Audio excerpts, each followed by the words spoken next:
Let's look at economics and just general. Like, what is it more? What do you? I mean, again, like this is very anecdotal in your view, but like, what needs to be done about economics? I mean, is it more participation? Is it more knowledge? Is it more diversity? Or like, what exactly is the field in need of? Or I'm coming up from the outside, I can see some of the issues, and but then from I want to kind of get it from your perspective.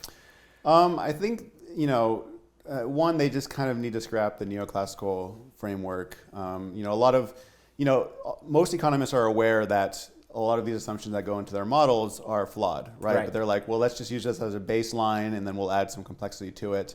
But it's still very much dependent on like these mathematical models that are tractable, and in order to make it tractable, in order to do calculus basically on an equation that you're trying to represent reality, you need to simplify a lot because, or else it's just not tractable mathematically, or it's very difficult. You have to you find all kinds of ways to get around it, and then empirically as well. Like one of the major tools is like regression analysis, and I was just about to say, like, after the things, like what happens to accountability. Yeah, so you come up with these frameworks using, I think, flawed methodological things, but then empirically, I also just stopped really believing in kind of this kind of linear analysis of like these 5 things or this 3 things cause this other thing, and so then I would say what needs to change. I think they need to adopt a more systems view in general, right? So they need to and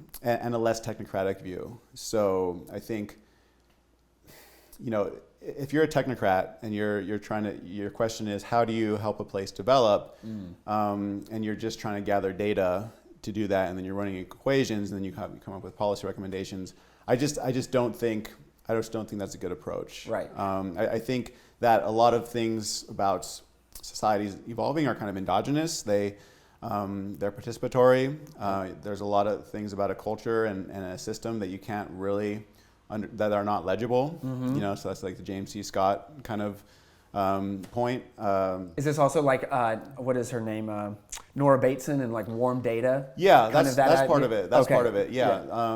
Donella Meadows.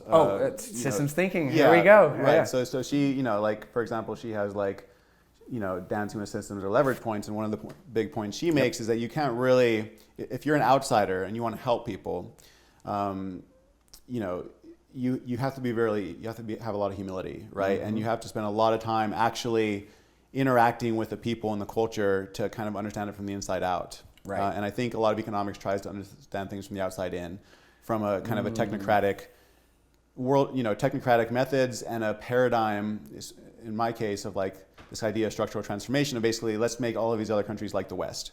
Yes. And when you start getting into like sustainability literature, it's just like, oh man, like this system is not long for this world. Like something is like things are going to start collapsing, and we better start thinking about another way to think about how we live, how we conceptualize life, and so it's just like we can't like we're setting people up for the same failure that we've created for ourselves. Right.